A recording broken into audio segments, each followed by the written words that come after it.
Listening, देखिए दो word होते हैं, हियरिंग एंड लिसनिंग। हियरिंग मतलब क्या होता है, सुनना, और लिसन का मतलब क्या होता है, हियरिंग इसका एक पार्ट है, यानी कि सुनकर समझना, वो क्या कहलाएगा, लिसनिंग कहलाएगा। सुनना यानी हियरिंग, और सुनकर उसको समझना, उसको रिटेन करके रखना, उसको बाद में रीयूज करना, that is called listening. Listening means the ability to accurately receive and interpret messages in the communication process, यानी कि जो भी बातचीत हो रही है, आज एक सेंडर होगा, रिसीवर होगा, सेंडर कुछ जो है कह रहा होगा, स्पीकर कुछ बोल रहा होगा, तो जो रिसीवर है वो सही तरीके से रिसीव कर रहा है, सही तरीके से उसको इंटरप्रेट कर रहा है, समझ रहा है, और उसको रिटेन करके रख रहा है, उसी को क्या कहते हैं, लिसनिंग। सिर्फ सुन लेना वो हियरिंग कहलाता है, सुनकर समझ लेना दैट इज कॉल्ड लिसनिंग। तो ये सभी इफेक्टिव कम्युनिकेशन के लिए इंपॉर्टेंट है। Key to all effective communication, without the ability to listen effectively messages are easily misunderstood, यानी कि अगर आप खाली सुनेंगे तो आप समझ नहीं पाएंगे, तो यानी कि कहीं ना कहीं आपने मैसेज को मिसअंडरस्टूड किया। जब आप सुनकर उसको समझते हैं तो आप जो है इफेक्टिव कम्युनिकेशन होता है, वहाँ पे मैसेज कम्युनिकेशन कंप्लीट होता है, वहाँ पे मिसअंडरस्टैंडिंग नहीं होगी। सिर्फ सुनेंगे तो मिसअंडरस्टैंडिंग होगी, सुनकर उसको समझेंगे तो वो मिसअंडरस्टैंडिंग वहाँ पे नहीं होगी, और वही चीज़ लिसनिंग कहलाती है। तो ये क्या है, एक मेंटल एक्टिविटी है। मेंटल एक्टिविटी है ना, क्योंकि आपको समझना है, तो समझने के लिए आपको अपना माइंड यूज़ करना पड़ेगा, तो दैट इज़ मेंटल एक्टिविटी। तो लिसनिंग में चार इंपॉर्टेंट कंपोनेंट्स होते हैं जो कि इन्वॉल्व होते हैं। इन्वॉल्व फोर डिस्टिंक्ट कंपोनेंट, क्या क्या है, हियर यानी कि सुनना, सुनकर समझना, समझकर उसको रिटेन करके रखना, और रिटेन करके उसको रिकॉल करना, यानी कि बाद में जब कभी उस इंफॉर्मेशन की जो आपने समझा था उसकी ज़रूरत पड़े तो उसको आप जो है दोबारा से रिकॉल भी कर सको, उसको याद कर सको। क्लियर। तो ये चार इंपॉर्टेंट चीज़ होती हैं लिसनिंग की। हियर यानी सुनना, सुनकर उसको समझना, कॉम्प्रीहेंड, समझकर उसको रिटेन करना यानी कि मेमोरी में स्टोर करना, और मेमोरी में स्टोर करके जब भी जरूरत पड़े तो मेमोरी से उसको रिस्टोर कर रिकॉल कर लेना, यानी कि उसको याद कर लेना कि हाँ तुमने ये चीज़ कही थी, मुझे याद आ गई, या सर ने ये टॉपिक पढ़ाया था, याद आ गया। तो hearing is a part of listening, ये चीज़ आप ध्यान रखिएगा। क्लियर।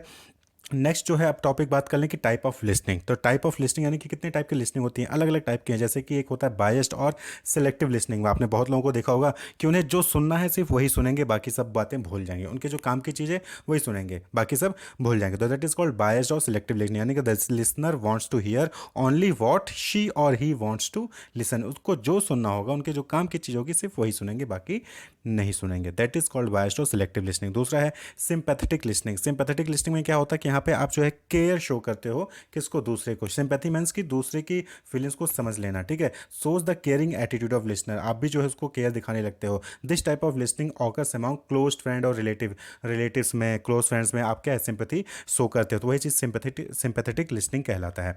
नेक्स्ट है एम्पैथेटिक लिसनिंग और थेरेपेटिक लिसनिंग। तो यहाँ पे क्या होता है कि सिंपैथेटिक जो लिसनिंग है उसी के सिमिलर होता है, but the listener not only just listen but experience the feeling of the speaker herself और हिमसेल्फ। तो यहाँ पे क्या होता है कि यहाँ पे आप जो खाली सुन के समझते नहीं हो, बल्कि आप उसको एक्सपीरियंस भी करते हो। सिंपैथेटिक में सुन के आपने समझा और आपने उसके अकॉर्डिंग केयर शो कर दिया, लेकिन एम्पैथेटिक में क्या है, सुनते हो, सुन के समझ के जो है आप उसके अकॉर्डिंग फील करते हो, तो दैट इज एम्पैथेटिक। क्लियर। और नेक्स्ट है that is critical listening. Critical listening में क्या होता है कि जजमेंटल लिसनिंग होता है। क्रिटिकल यानी कि आप सुनते हो, समझते हो, और उसमें कुछ ना कुछ कमियां या फिर उसको इवैल्यूएट करोगे, जज करोगे, और कोई एक ओपिनियन फॉर्म करते हो, तो that is called critical listening.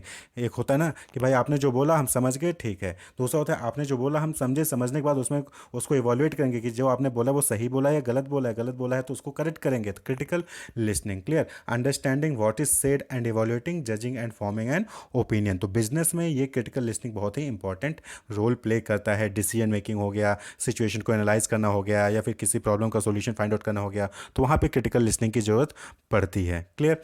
Next जो टाइप हो सकता है that is informational listening. Informational listening करने का मतलब क्या हो गया, paying attention to the kind of information being conveyed by the speaker. तो स्पीकर कौन सी इंफॉर्मेशन दे रहा है, सिर्फ वो इंफॉर्मेशन हम सुनेंगे, बाकी चीज़ें हमें नहीं सुननी है। तो listening with the goal of learning, understanding and grasping information. तो आप बहुत सारे न्यूज़ चैनल्स देखते होंगे, तो न्यूज़ चैनल क्यों देखते हैं, ताकि हमें कोई न्यूज़ मिल जाए, इन्फॉर्मेशन मिल जाए। जी के जी एस, यहाँ से क्या मिलता है, इन्फॉर्मेशन मिलता है। तो इन्फॉर्मेशनल लिसनिंग का मतलब कि आप ऐसी लिसनिंग रखते हैं कि आप जो यहाँ पे इन्फॉर्मेशन कुछ ना कुछ मिल रही होगी।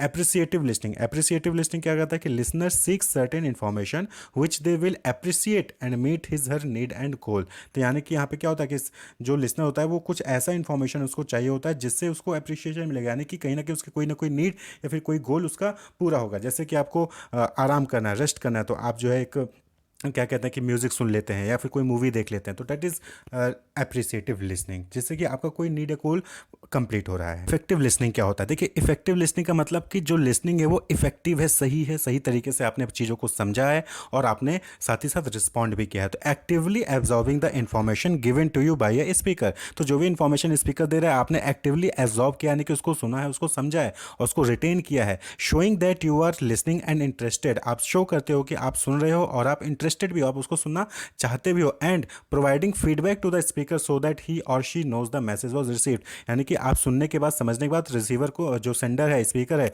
उसको आप फीडबैक भी दे रहे हो। तो ये क्या कहलाता है? ये इफेक्टिव लिसनिंग कहलाता है। यानी कि आपको किसी ने कोई इन्फॉर्मेशन बताई है तो आपने उसको इफेक्टिवली एब्जॉर्व किया, एक्टिवली उसको सुना, उसको समझा, रिटेन करके रखा और साथ ही साथ सामने वाले को फीडबैक भी दिया। तो ये इफेक्टिव लिसनिंग कहलाती है। क्लियर? तो यहाँ पे क्या होता है कि कुछ चीज़ें होती है जो आपको ध्यान रखनी होती है इफेक्टिव लिसनिंग के लिए। जैसे बी अटेंटिव, आप जब भी कहीं कुछ सुनना चाहते हैं, कुछ समझना चाहते हैं, तो अटेंटिव रहिए, फोकस्ड होइए, कंसंट्रेटेड होइए। ठीक है? तभी आपकी लिसनिंग, तभी आप सही चीज़ें समझ पाओगे, सुन पाओगे, समझ पाओगे, उसको रिटेन कर पाओगे। रिक्वेस्ट क्लेरिफिकेशन, जब भी आपके मन में कोई डाउट आए, स्पीकर ने कोई इन्फॉर्मेशन दी और आपको नहीं समझ में आई, तो आप जो है क्लेरिफिकेशन के लिए रिक्वेस्ट करिए। आप उनसे बोलिए कि सर ये चीज़ नहीं समझ में आई, क्या आप दोबारा बोल सकते हैं? या फिर सर ये सेंटेंस जो आपने बोला ये नहीं समझ आया, क्या दोबारा बोल सकते हैं? तो क्लेरिफिकेशन, क्योंकि आप कहीं मन में डाउट हो गया ना, तो फिर आपको, आप जो है समझ ही नहीं पाओगे। जब समझ नहीं पाओगे तो इफेक्टिव लिसनिंग नहीं होगी। पैराफ्रेज, पैराफ्रेज जो कि हमने पहले डिस्कस किया है कि ये two side of oral communication है। तो पैराफ्रेज में क्या होता है कि आप सामने वाले ने जो समझाया है उसको समझकर अपने वर्डों में उस चीज़ को एक्सप्रेस करना पैराफ्रेज कहलाता है। तो ये भी करिए, पैराफ्रेजिंग से भी समझ में आएगा कि हाँ, आपने समझ के जो है उसको कन्वे किया है। अवॉइड नॉइज, जो भी आपके आसपास जो भी डिस्ट्रैक्शंस हैं उसको अवॉइड करिए, तभी आप सही से सुन पाएंगे। अब आप जो है मूवी देख रहे होते हैं तो आसपास में अगर कोई मोबाइल चला लेता है, उसकी लाइट आ जाती है, या फिर पीछे से कोई बोले जा रहा है, तो वहाँ पे आप क्या है, आप ध्यान से समझ नहीं पाते हो, सुन नहीं पाते हो, मूवी आपको समझ नहीं आती है। तो नॉइज़ को अवॉइड करना चाहिए, डिस्ट्रैक्शंस को अवॉइड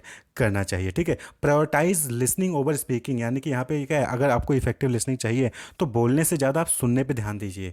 ये नहीं कि हर बात पे खड़े हो गए और आप जो है बोलना स्टार्ट करें, नहीं, सुनिए, पहले केयरफुली सुनिए कि कहना क्या चाह रहा है, क्या बात हो रही है, उसके बाद ही फिर आप कुछ बोलने की कोशिश करिए। बॉडी लैंग्वेज आपकी जो सही तरीके से आप प्रॉपरली सिट हैं, यानी कि आप लेट गए हैं, लेटे लेटे तो नींद आ जाएगी, तो फिर कहाँ सुन पाएंगे। तो आपकी बॉडी लैंग्वेज भी सही तरीके से होनी चाहिए, सही तरीके से आप खड़े हों फिर बैठे हों। एंड समराइज, जो भी कहा गया है, जो भी चीज़ें आपसे बोली गई, इन्फॉर्मेशन स्पीकर ने जो भी आपको कहा है उसको समराइज करिए। समराइज करेंगे, सारी बातें तो हम दिमाग में रख नहीं सकते हैं, तो पॉइंट्स को, यानी कि जो कीवर्ड्स हैं, जो पॉइंट्स हैं, उनको समराइज करके आप जो है पूरे जो भी कम्युनिकेशन हुआ है उसका समराइज बनाकर उसको माइंड में कहीं ना कहीं आप उसको रिस्टोर करके रख सकते हैं। तो that is called effective listening criteria, यानी कि कब आपकी जो है लिसनिंग वो इफेक्टिव होगी। तो लिसनिंग में 6 प्रोसेस हैं, जो कि 6 स्टेप्स हैं जो कि इन्वॉल्व होते हैं लिसनिंग प्रोसेस का। इफेक्टिव लिसनिंग प्रोसेस में 6 स्टेप्स होते हैं जो कि आपको ध्यान रखना है। सबसे पहले चीज़ आइडेंटिफिकेशन, आइडेंटिफिकेशन की आइडेंटिफाई करिए कि कहाँ आपसे रिलेटेड जो है या फिर आपके लायक जो है वो चीज़ें कम्युनिकेशन हो रही है। आइडेंटिफाई करेंगे कि हाँ, ये चीज़ है जो मेरे लायक है या फिर मेरे से रिलेटेड है। उसके बाद रिसेप्शन, उसमें जो भी कहा गया उसको रिसीव करिए, यानी कि जो कम्युनिकेशन आ रही है, मैसेज आ रहा है, उसको रिसीव करिए, उसको समझिए, समझने के बाद उसको इवैल्यूएट करिए। अगर आपके काम की चीज़ है, वैल्यूएबल है, तो उसको रिटेन रखिए और रिस्पॉन्ड भी करिए, यानी कि फीडबैक भी दीजिए। तो ये 6 स्टेप्स होते हैं इफेक्टिव लिसनिंग के। क्लियर? आइडेंटिफाई करिए कि क्या बोला जा रहा है, उसको रिसीव करिए, उसको समझिए, समझने के बाद उसको इवैल्यूएट करिए, अच्छा लगा, वैल्यूएबल है तो रिटेन करिए और उसके ऊपर रिस्पॉन्ड भी करिए, यानी कि फीडबैक भी दीजिए, जिससे कि कम्युनिकेशन, सामने वाले को ये चीज़ पता चले कि हाँ, आपका जो कम्युनिकेशन है वो इफेक्टिव है। तो अगर इफेक्टिव लिसनिंग होती है ना, तो आपका मिसकम्युनिकेशन घटेगा, यानी कि कोई भी चीज़ मिसकम्युनिकेशन नहीं होगी, प्रोडक्टिविटी इंक्रीज होगी और टाइम और कॉस्ट भी सेव होगा। तो ये कुछ बेनिफिट्स हो गए। Wish you all the best, keep watching.